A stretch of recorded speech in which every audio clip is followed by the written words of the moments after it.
Tina from Tinaheals.com. If you don't know me already, then just do a Google Tinaheals. I am a writer as well, so check out my blogs, my videos, and my other live content on Facebook. But today I am here to discuss a very, very special topic. It's a topic that's very close to my heart, and it's a topic that's very close to all our hearts, and it's something at the very core of human need. Relationship. Okay, I am here to discuss with you the basics of a healthy relationship. Okay, what forms the very foundation to build on. Okay, what are the basics? So before we get into that, let me explain to you our human need of a relationship, and let me also link some astrological types. So relationships are basically the 7th house, but the 5th house is about love and romance in astrology. Now, the 5th house is Leo and the 7th house is Libra. Okay, and to both these signs, relationships are very important. In fact, your moon sign also speaks of what kind of a lover you are. Say your moon is in Taurus, you're a very practical, earthy, sensual lover. And so your moon sign speaks of that. But what makes a healthy relationship that can last, that can stand the test of time? Now, in my opinion, the first fundamental basis is that two individuals, when they come together, should come together in their full power. They should know who they are, and they should know what they want out of a relationship. Okay, it is I would love to do that. I would do that.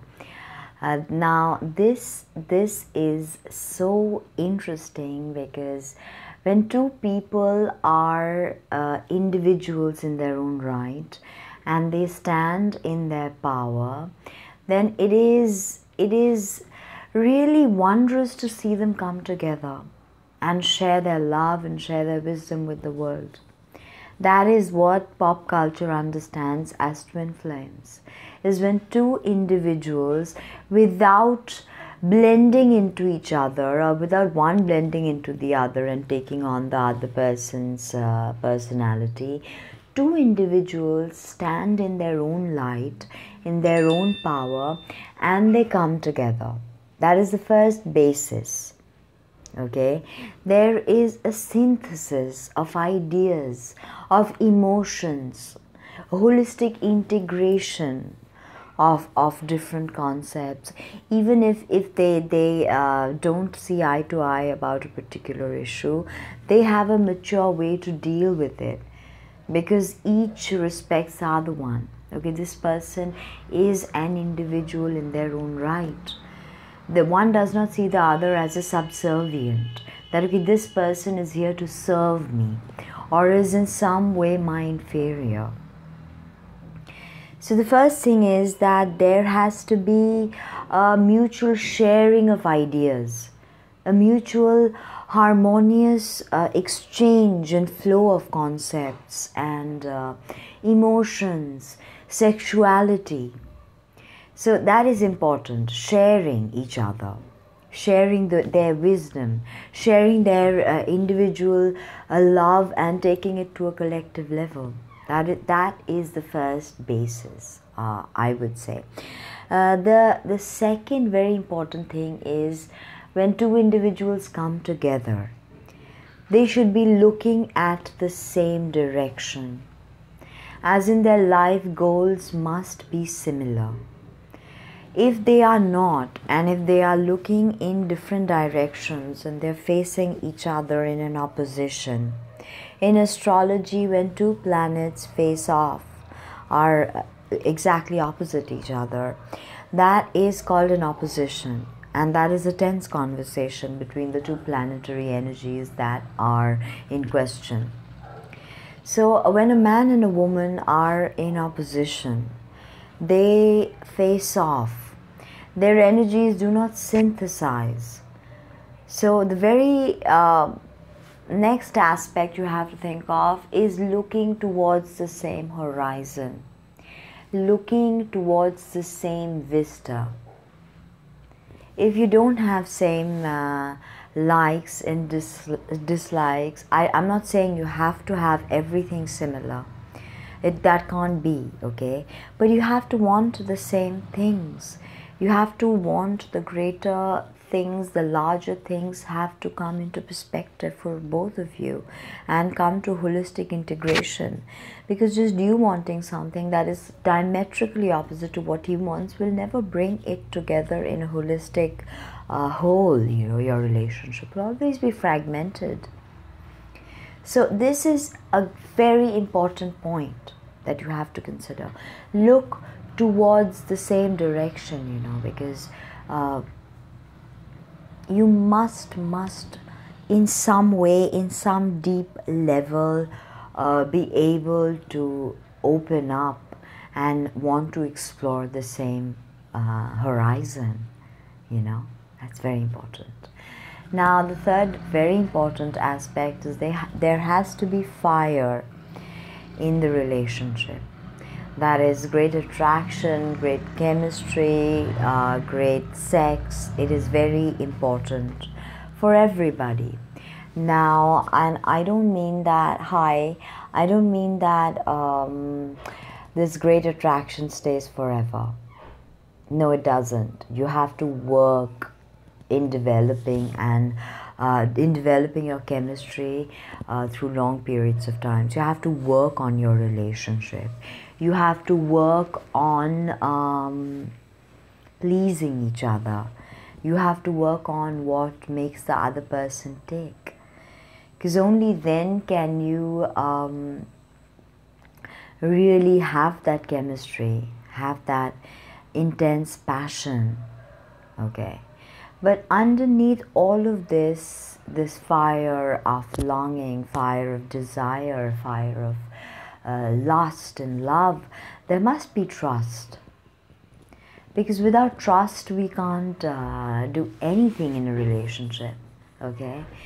So the fire of trust is the key component to everything else.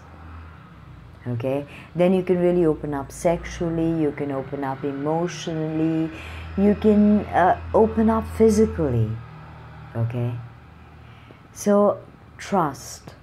Now another very important thing that I tell couples who consult with me is the readiness to open up to new experiences as a couple. Now it is foolish to think that your partner will always be attracted to only you. Now that is ridiculous. It doesn't work like that.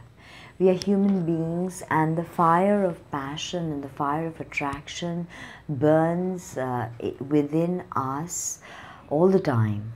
We get attracted to ideas, we get attracted to food, smells, tastes, people. We want to experience, because at the end of the day we are here to experience. So taking away the very fundamental right of a human being to be inspired sensually by another is incorrect. So two people, when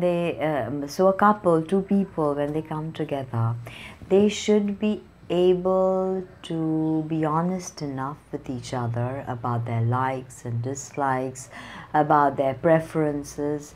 They should form an honest, sacred space of mutual trust and respect, and be really able to open up to the other person and speak of their fantasies and their wants and their desires, their erogenous zones, their the way they want to be kissed, the way they want to be touched. It's important to open up to your partner. If you can't tell him what you want, and if he does not please you, then what is the point of it? If you catch yourself doing all the work and he doesn't, then what is the point of it? Unless, of course, you know, he is your dominant and you're submissive and that's what you're meant to do. I'm not talking about role playing or the BDSM culture. I'm talking about just normal people who want a relationship of give and take. There has to be give and take in a relationship. It can't be that one person is constantly giving and one person is constantly taking. As you must be ready to receive pleasure, you must be ready to pleasure. And you must be ready to try new things and experiment with each other. Physically, mentally, emotionally, spiritually.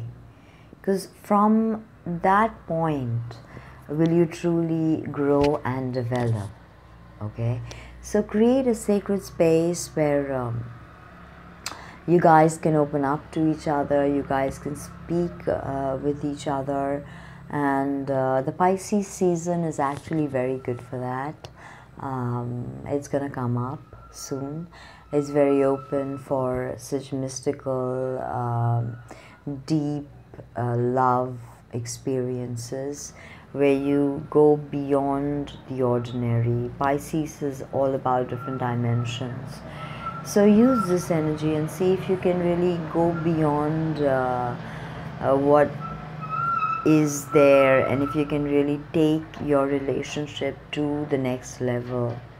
And if you are single, then when you get into a relationship, make sure to start on with these foundations. Okay, this was the very basic. Okay.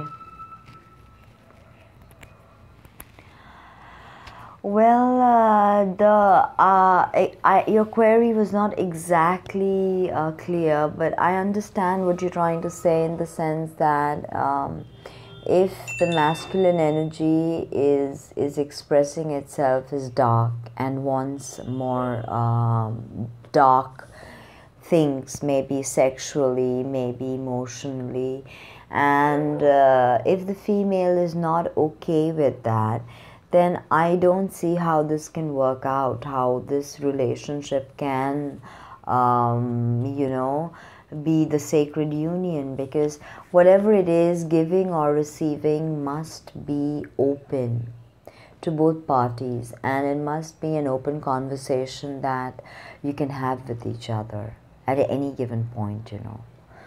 So this was a bit on how you can start the foundation to a basic healthy relationship on which you may develop, and you can take it to the very next level. Thank you so much. Please like, subscribe, comment. I would love to hear what you have to say about my work, and let me know if there is any special topic you'd like covered in these videos. And find me on Facebook, find me on Instagram, find me on Twitter. Thank you so much for being here with me. See you soon.